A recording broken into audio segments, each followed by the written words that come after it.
Hello and welcome to SleepInn. Please listen to this recording somewhere safe to sleep. Take a nice deep breath in and let's begin. A Ghost by Lafcadio Hearn.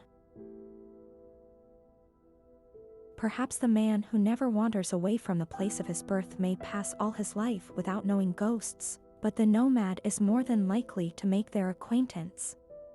I refer to the civilized nomad, whose wanderings are not prompted by hope of gain, nor determined by pleasure, but simply compelled by certain necessities of his being, the man whose inner secret nature is totally at variance with the stable conditions of a society to which he belongs only by accident. However intellectually trained, he must always remain the slave of singular impulses which have no rational source, and which will often amaze him no less by their mastering power than by their continuous savage opposition to his every material interest. These may, perhaps, be traced back to some ancestral habit, be explained by self-evident hereditary tendencies. Or perhaps they may not, in which event the victim can only surmise himself the imago of some pre-existent larval aspiration, the full development of desires long dormant in a chain of more limited lives. Assuredly, the nomadic impulses differ in every member of the class, take infinite variety from individual sensitiveness to environment, the line of least resistance for one being that of greatest resistance for another. No two courses of true nomadism can ever be wholly the same. Diversified of necessity both impulse and direction, even as human nature is diversified. Never since consciousness of time began were two beings born who possessed exactly the same quality of voice, the same precise degree of nervous impressibility, or, in brief, the same combination of those viewless force-storing molecules which shape and poise themselves in sentient substance. Vain, therefore, all striving to particularize the curious psychology of such existences. At the very utmost it is possible only to describe such impulses and perceptions of nomadism as lie within the very small range of one's own observation. And whatever in these is strictly personal can have little interest or value except in so far as it holds something in common with the great general experience of restless lives.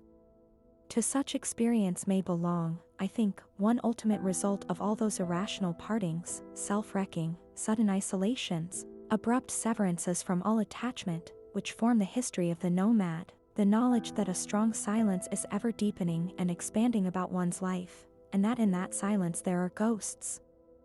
Oh! The first vague charm, the first sunny illusion of some fair city, when vistas of unknown streets all seem leading to the realization of a hope you dare not even whisper, when even the shadows look beautiful, and strange facades appear to smile good omen through light of gold. And those first winning relations with men, while you are still a stranger, and only the better and the brighter side of their nature is turned to you. All is yet a delightful, luminous indefiniteness, sensation of streets and of men, like some beautifully tinted photograph slightly out of focus. Then the slow solid sharpening of details all about you, thrusting through illusion and dispelling it, growing keener and harder day by day through long dull seasons, while your feet learn to remember all asperities of pavements, and your eyes all physiognomy of buildings and of persons, failures of masonry, furrowed lines of pain. Thereafter only the aching of monotony intolerable, and the hatred of sameness grown dismal, and dread of the merciless, inevitable, daily and hourly repetition of things, while those impulses of unrest, which are nature's urgings through that ancestral experience which lives in each one of us, outcries of sea and peak and sky to man, ever make wilder appeal. Strong friendships may have been formed, but there finally comes a day when even these can give no consolation for the pain of monotony, and you feel that in order to live you must decide, regardless of result, to shake forever from your feet the familiar dust of that place. And, nevertheless, in the hour of departure you feel a pang. As train or steamer bears you away from the city and its myriad associations, the old elusive impression will quiver back about you for a moment, not as if to mock the expectation of the past, but softly, touchingly, as if pleading to you to stay, and such a sadness, such a tenderness may come to you, as one knows after reconciliation with a friend misapprehended and unjustly judged. But you will never more see those streets, except in dreams. Through sleep only they will open again before you, steeped in the elusive vagueness of the first long-past day, peopled only by friends outstretching to you. Soundlessly you will tread those shadowy pavements many times, to knock in thought, perhaps, at doors which the dead will open to you. But with the passing of years all becomes dim, so dim that even asleep you know 'tis only a ghost city, with streets going to nowhere. And finally whatever is left of it becomes confused and blended with cloudy memories of other cities, one endless bewilderment of filmy architecture in which nothing is distinctly recognizable, though the whole gives the sensation of having been seen before, ever so long ago. Meantime, in the course of wanderings more or less aimless, there has slowly grown upon you a suspicion of being haunted, so frequently does a certain hazy presence intrude itself upon the visual memory. This, however, appears to gain rather than to lose in definiteness, with each return its visibility seems to increase. And the suspicion that you may be haunted gradually develops into a certainty. You are haunted, whether your way lie through the brown gloom of London winter, or the azure splendor of an equatorial day, whether your steps be tracked in snows, or in the burning black sand of a tropic beach, whether you rest beneath the swart shade of northern pines, or under spidery umbrages of palm, you are haunted ever and everywhere by a certain gentle presence. There is nothing fearsome in this haunting, the gentlest face, the kindliest voice, oddly familiar and distinct, though feeble as the hum of a bee. But it tantalizes, this haunting, like those sudden surprises of sensation within us, though seemingly not of us, which some dreamers have sought to interpret as inherited remembrances, recollections of pre-existence. Vainly you ask yourself, whose voice? Whose face?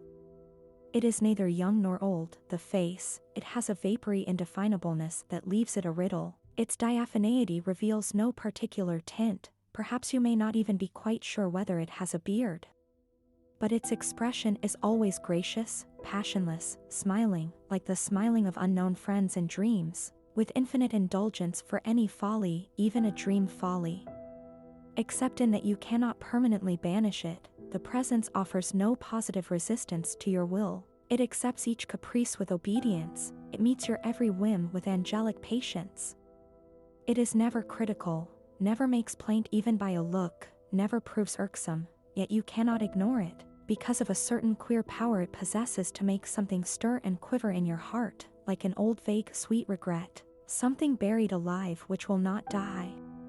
And so often does this happen that desire to solve the riddle becomes a pain, that you finally find yourself making supplication to the presence, addressing to it questions which it will never answer directly, but only by a smile or by words having no relation to the asking, words enigmatic, which make mysterious agitation in old forsaken fields of memory, even as a wind betimes, over wide wastes of marsh, sets all the grasses whispering about nothing.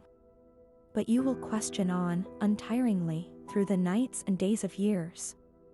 Who are you? What are you? What is this weird relation that you bear to me?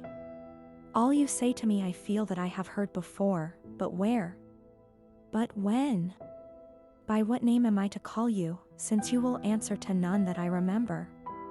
Surely you do not live, yet I know the sleeping places of all my dead, and yours I do not know.